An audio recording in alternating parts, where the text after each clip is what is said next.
Hey everyone, this is Sean from Sport Bike Chic, and I have the pleasure of sharing with you today an interview with Foxy from the North Carolina All-Female Ride. So take a look. Foxy's the founder of the All-Female Ride, and she's going to share a little bit about how things started, where things are headed, and we're also going to show you some footage of the ride. 2024 was an amazing time, and it was packed with people and riders and vendors, and I could go on and on, but I'm not going to. So, Foxy, tell us a little bit about yourself. Hey, it's your girl Foxy. I am the founder and chairman of the North Carolina All-Female Ride. We've been doing this ride since 2008, believe it or not. And after COVID, we decided that we wanted to build an event in multiple cities throughout the state of North Carolina. It is, after all, the North Carolina All-Female Ride. So what started off initially as just a simple building up camaraderie, fellowship amongst women. Yes, we women can get together and not have arguments and not feel like we're competitors of one another. We can get together and build sisterhood. So what started off as just a let's go someplace from Raleigh to another city and grab something to eat. So that's how the ride got started. Then after COVID, we regrouped and decided, you know what? Let's take this show on the road and let's really show all these beautiful biker babes from all over the country what North Carolina as a state has to offer. So 2 years ago, we branched out in Concord, North Carolina. And reason being, Amy Johnson, who owns Speedway Harley-Davidson, is the only female owner of a major dealership in our state. And so we wanted to pay homage to her. As a result of that, I promise you we could probably go back to her dealership every year if we chose to. But again, we're on the move. So from there, we went to Fayetteville. Why? We wanted to do a salute to service. We have many women that are either currently serving or have served, and we wanted to pay homage to all of our veterans. So now we're bringing it back home where the roots of this ride started, and that is Raleigh, the capital city, regardless of what you may have heard from the streets. Raleigh is the capital of North Carolina. So here today, we are here in Raleigh. Beautiful day, beautiful weather. Could not have asked for even better weather. It's not as hot as it was last year in Fayetteville, but we're having a great time with fellowship. And so that's what this ride really does. It brings women all walks of life, all different backgrounds, all different joys together to love on one another from afar, nearby. Our mission and vision will always be to uplift, empower, encourage, and motivate the next female biker. And that's what I want to see for everyone. So you may be asking, where are you gonna go next year? Next year, we're not gonna officially do a ride. We're now going biannual. Reason for that? We wanna be able to spend a year supporting others in their states. So we will be ground pounding cities near you.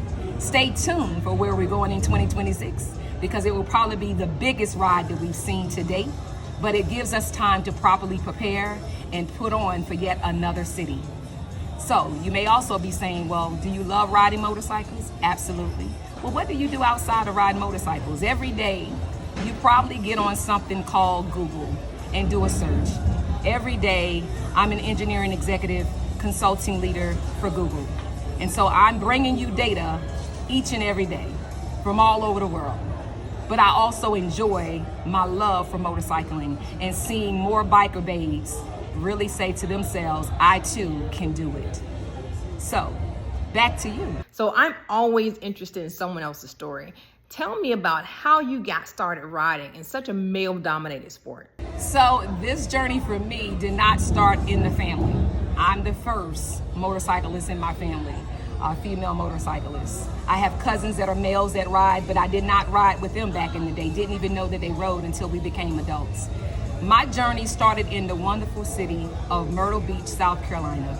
It was bike week, and unknown on a girls trip, we were just taking a girls trip Memorial Day weekend to Myrtle Beach. We got there and it was inundated with a whole bunch of bikes, primarily men. Well, me being a married woman, thought, no sir, we're not riding. How you doing? Goodbye. Nice bike. See you later. Yeah.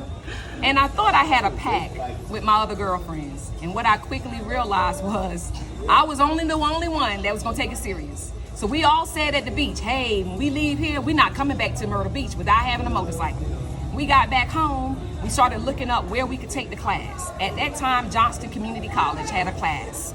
And I said, well, I found the class. It's at Johnston Community College. We can go there. And they said it's the weekend. You come in on Friday, you graduate on Sunday, you go to motor vehicle on Monday. Oh, I don't know if I'm ready to do that. I said, oh, well, you know what? I was born by myself, so I can do this by myself. So I chose to go to Johnston Community College. Went in on a Friday, knew nothing about a motor, didn't know what a throttle was, didn't know how to move it.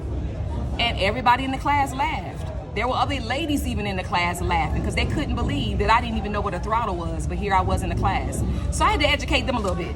I said, that's what the class is all about. That's why I'm here and not learning from those of you that already know how to ride. I'm here to learn from an instructor who is certified in teaching others how to ride. So Friday, did all of my coursework. Saturday, we got to start practicing. And Sunday, it was time to take the exam. So here we are going all into those figure eights, doing these tight turns. They're telling us you can't hit the cone. You're going to fail if you hit the cone, if you hit the curb. I said, okay, I got this thing. Sunday, you would have thought that I was riding on a motor before Friday. And those same ladies, I remember, we're still good friends to this day. I remember them laughing at me on Friday and crying on Sunday when they failed the exam. And I said, well, hey, I'm going to motor vehicle on tomorrow. What about you? So sometimes you have to be careful. When you laugh too soon, it's always the person that gets the last laugh. So for me, my journey actually started not like many. It started by way of a girls' trip to Myrtle Beach, simply to just go and have a good time with my girls, that ended up saying, I like the motorcycle thing, but I'm just not gonna ride with these fellas. But I wanna learn how to ride on my own. And I came back and I know my family members at the time thought it was the craziest thing ever. Why would you wanna take up something like motorcycling? And I said, well, I thought I saw a lot of folks out there having a good time, but I was not gonna be a backpack. So from there to this day, I've been riding ever since. That's 30 plus years ago. Obviously, 30 years is a long time. I can only imagine what you've seen over the years. Tell us a little bit about that. How have things changed over the years in the organization and the bike world? Tell us about it. Ooh, it's changed quite a bit. So you have a lot more women on motors, which is a beautiful thing. And the fellowship is really incredible. I've met some great people across the country, I have to say. I'm also a part of the Black Girls Ride movement. And Black Girls Ride is not just exclusive to those women of color, although it started with women of color to be able to bring awareness to our population. We know that this is a male-dominated sport. However, it may not look like that today. Because I tell you, you have some women, amazing women, that are ground pounding across this country harder than a lot of the men that sit back and watch. So we're putting miles on these motors. But I can say the culture has changed. And I would like it to get back to some of what I used to see and I grew up in, and that is really building unity for real. When we say sisters and brothers, we mean that from here, from the heart. Let's not just speak the words. It's an action word. Let's do it.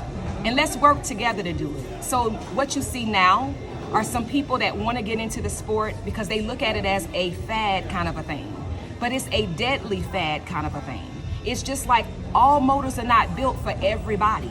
So let's not follow because your friend got a certain kind of bike or everyone that you see has a certain kind of bike. You feel like you have to go out and get a certain kind of bike. Take time to figure out what type of bike is going to be suitable for you. And that's something that has changed because back in the day, it was everybody had whatever bike. You didn't get criticized for whatever type of bike you had. Now it's almost like you riding on that. Well, why is that? It has not always been that way. So I wish that we could get back to not really looking at someone because of the type of bike they ride, but the fact that they ride. Absolutely. I couldn't agree more. So tell us about the all-female ride. What does it take to actually put something like this together? This is a massive undertaking with lots of coordination, lots of sponsors, lots of support, community involvement. What does it take to put something like this together? It's major. So I've had the privilege of setting up a lot of these rides with others in other states. And this was the first all-female ride that ever originated. No one else was doing all-female rides prior to 2008. But what I can say now, we have a lot of different rides, and I want to see a lot of the rides stand up, but it is a lot of work. There's a lot of effort that goes into it. It's not easy to come into a city and say you need escorts and shut down that city for a point in time. I'll give you an example for this ride in Raleigh. We had to shut down major arteries as it relates to the city. That's Capitol Boulevard, 440, and 40. Those are all major intersections, and we're shutting it down for the period of the ride to get through. Sometimes you don't always get that warm welcome of a team that's really able to get you through, wanting to help you get through. Cabarrus, Mecklenburg, Fayetteville, they were the same way as Raleigh. But sometimes we struggle with that piece of it, and that's major, because you're putting the lives, not only yours, but the lives of hundreds of other motorcyclists in harm's way when you don't do the appropriate planning. And it takes a village, as they say, to raise a child. It takes a village to put things like this together. Now, I can say I am proud to say that this year, we were able to pull this off with 3 phenomenal women. Two Tough, who's the president of Ebony Angels, our oldest club in the state of North Carolina, from a sport bike situation. Ebony Angels birthed 2 phenomenal female clubs here in this state. And Blaze, we represent different walks of life, but at the end of the day, we were able to work together as a trio and get it done. And we got help. Raleigh Police Department, the city of Raleigh, Tobacco Road Harley Davidson dealership really came through in the clutch for us, the Sheraton Hotel. And we have an enormous amount of support from sponsors. So you have to make sure that you have a great planning team. It doesn't necessarily have to be a large team, as you guys witnessed today with the Raleigh execution, but you have to have the right players who know how to orchestrate, who have the right relationships to make it happen. And if you don't have that, take time to glean, take time to be a sponge and absorb as much information as you can from those that came before you. The journey started somewhere, so don't feel like you're ashamed to ask somebody. Reach out. We should be each one teach one. I have no problems with helping someone else be successful. Foxy, I have to admit, you are an absolute inspiration. The way you have carried yourself, the confidence that you bring to your ride, to the motorcycle set, the ability to bring people together. You are an absolute powerhouse in this community, and we appreciate you. And I want to say thank you for everything that you have done for women riders, for the all-female ride, to bring us all together and to be more of a voice and more present in this community. This all-female ride, it started out, I noticed, in North Carolina, but you can't help but tell that it's popping up all over the place. Virginia, Alabama, Tennessee. What part are you playing in these? I've been wanting Virginia, I've been wanting Virginia for a while, because really my ultimate goal really is to have it be where we can do the tri-area, South Carolina, North Carolina, Virginia. And that's really what I would like to see. I see Maryland now is coming online as well. So that's why North Carolina want really to take a break for a year and ride and get others to ride to some of these other events. And then we'll bring you back with a bang in North Carolina. North Carolina is a beautiful state, and we want to represent it to the fullest. But we don't do it for us. We do it for all you beautiful biker babes that have entrusted your hospitality with us. And we hope that from this day forward, as we continue, that we look to one another, we lean on one another, we empower each other and uplift. And for those that may be watching this later, I'll tell you, as I told the ladies, go out and meet 3 to 5 people. Stay in contact with them, communicate with them, encourage them, build relationships with them, and you'll be amazed at the number of relationships you'll have throughout the United States of America. This country is a beautiful country to see, and we're looking forward to ground pounding in 2025 so that we can showcase the North Carolina all-female ride on ground in a city near you. This has been an awesome time. Thank you again for joining us today, Foxy. I really appreciate it, and I'm looking forward to the next North Carolina all-female ride. Talk soon.